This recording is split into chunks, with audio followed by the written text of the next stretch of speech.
Shalom, berjumpa lagi dengan saya, Handoko Suryanto. Kali ini kita akan belajar tentang satu topik di dalam Alkitab yang terdapat di dalam Injil Matius pasal yang kelima, ayat 13 sampai dengan yang ke-16, yaitu mengenai garam dunia dan terang dunia. Baik, saya akan bacakan buat kita sekalian. Matius 5 ayat 13 sampai dengan 16.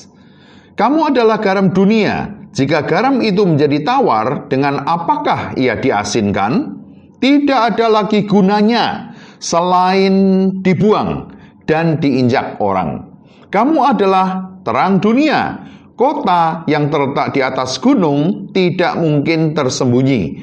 Lagi pula, orang tidak menyalakan pelita lalu meletakkannya di bawah gantang, melainkan di atas kaki dian, sehingga menerangi semua orang di dalam rumah itu. Demikianlah hendaknya terangmu bercahaya di depan orang, supaya mereka melihat perbuatanmu yang baik dan memuliakan Bapamu yang di surga. Saudara yang kekasih di dalam Tuhan, kita hari ini akan belajar tentang garam dunia dan terang dunia. Apa toh fungsi daripada garam itu?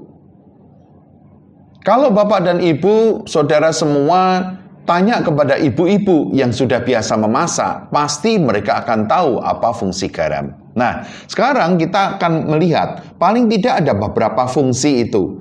Yang jelas, yang pertama, garam itu harus rasanya asin. Kalau garam itu tidak asin, tidak mengasinkan, tidak memberi rasa asin, maka sebenarnya garam itu tidak berfungsi.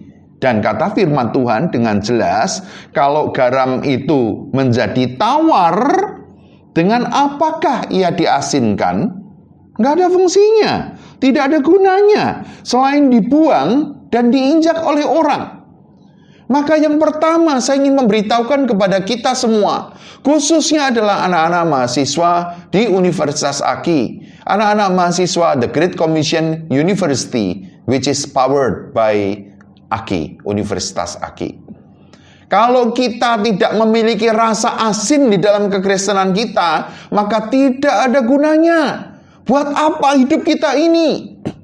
Kalau kita sebagai orang Kristen, sebagai anak Tuhan, orang sampai mencela, aduh orang itu orang Kristen tapi perbuatannya kok seperti itu. Itu sudah parah sekali. Ada baru-baru ini di Jawa Tengah, seorang yang mewakili rakyat, harusnya dia menjadi panutan, menjadi tokoh masyarakat. Dia orang Kristen, tapi sayangnya, maaf saya tidak bisa menyebut namanya, sayangnya dia tertangkap oleh KPK. Kenapa? Karena dia korupsi. Padahal dia itu didukung oleh orang-orang Kristen supaya menjadi garam, menjadi terang dunia. Tetapi karena perbuatannya yang tidak baik ini, sekarang dia harus mendekam di penjara. Aduh, saya merasa kasihan sekali dan menyesal sekali. Kenapa begitu? Karena sebelum dia menjadi anggota dewan, dia sempat didoakan di sebuah gereja yang cukup besar di kota Semarang ini. Dan firman Tuhan dengan jelas katakan, kamu itu adalah garam dunia. Kamu harus memberi rasa asin di tengah masyarakat yang sekarang ini memerlukan panutan-panutan dari orang-orang yang beragama Kristen. Tetapi kalau garam itu sudah menjadi tawar, sudah tidak ada rasanya lagi, dengan apakah ia diasinkan? Tidak ada gunanya selain dibuang dan diinjak oleh orang. Dibuang, tidak hanya dibuang, tapi juga diinjak oleh orang. Garam harus mengasinkan. Yang kedua, garam harus mengawetkan. Ada faedahnya. Zaman dahulu ketika belum ada freezer, belum ada lemari es, maka kalau orang mau mengawetkan ikan supaya bisa bertahan lama, maka ikan itu harus dibungkus dengan garam. Dan itu bisa menjadi awet. Maka terkenal di Jawa ini dengan istilah gereh.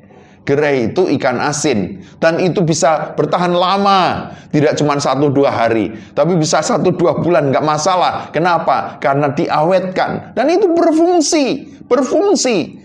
Garam harus menunaikan tugasnya sebagai garam. Orang Kristen harus menunaikan tugasnya sebagai orang Kristen. Kenapa? Karena garam kalau tidak berfungsi, orang Kristen tidak berfungsi, maka dia akan dibuang dan diinjak oleh orang.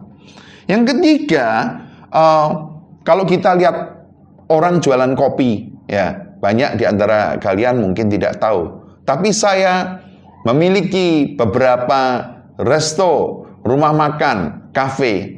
Dan itu ada misalnya Kafe Langit atau Pondok Mertua atau 142, itu ada restonya. Nah, di resto di situ itu kalau kita menjual kopi selalu dikasih sedikit garam. Kenapa harus sedikit garam? Karena itu membuat rasa kopi itu menjadi lebih nikmat, lebih gurih. Tatkala kita hadir di tengah-tengah masyarakat dan kita ada di sana, apakah orang mendambakan kehadiran kita? Apakah orang senang kalau kita ada di sana? Atau malah justru orang mengatakan, awas ada orang ini, kita nggak usah dekat-dekat dengan dia. Yang mana kita? Harusnya sebagai seorang Kristen, maka kita didambakan kehadirannya. Oh, ada Pak Andoko. Ayo mari sini Pak Andoko. Kita senang kalau Bapak ada di sini. Entah mungkin dengan leluconnya, entah mungkin dengan berkat-berkat jasmaninya, entah mungkin dengan berkat rohaninya, entah mungkin dengan petuah atau nasihatnya, atau apanya. Kehadiran kita menyemarakkan. Kehadiran kita membuat mereka itu senang. Yang kedua dikatakan oleh firman Tuhan yang sejenis dengan garam itu adalah mengenai terang. Dan dikatakan begini, ya, kamu adalah terang dunia. Kota yang terletak di atas gunung tidak mungkin tersembunyi. Kenapa? Karena dia ada di atas sana. Tidak mungkin tersembunyi. Dari mana kita bisa melihat kota itu? Nah, demikian pula pelita dinyalakan dan itu tidak mungkin diletakkan di bawah gantang, melainkan di atas kaki Dian, sehingga ia menerangi semua orang yang ada di dalam rumah itu. Misalnya seperti lampu ini. Nah, lampu ini itu dia dinyalakan, ditaruh di atas sana, tidak ditaruh di bawah. Kenapa begitu? Kalau dia taruh di atas sana, maka dia akan menerangi seluruh isi ruangan ini. Tapi kalau seumpama lampu ini ditaruh di bawah, maka yang diterangi itu cuma sedikit. Ya, diterangi cuma sedikit. Nah, firman Tuhan mengajarkan bahwa kita itu harus seperti terang. Nah, terang ini yang pertama dia menerangi. Yang kedua, supaya orang melihat. Kalau gelap, tidak ada penerangan, maka orang tidak bisa melihat. Tapi ketika lampu itu dinyalakan, seperti lampu ini tadi, maka ketika dinyalakan, maka orang bisa melihat, gitu. Dan yang ketiga, dikatakan oleh firman Tuhan, demikianlah hendaknya terangmu bercahaya di depan orang, supaya mereka melihat perbuatanmu yang baik dan memuliakan Bapamu yang di surga.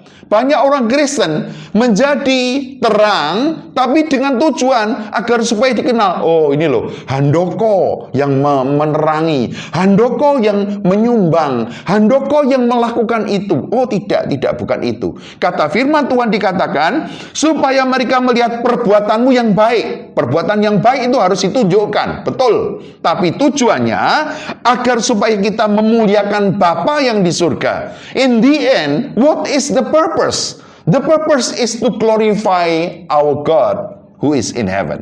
Jadi tujuan akhirnya bukan supaya kita ini menjadi terkenal, menjadi orang yang hebat, menjadi orang yang luar biasa. Oh tidak, bukan itu. Tapi Tuhan mengatakan kita berbuat baik supaya Tuhan lebih dikenal. Firman Tuhan dengan jelas mengatakan supaya engkau memuliakan Bapamu yang di surga.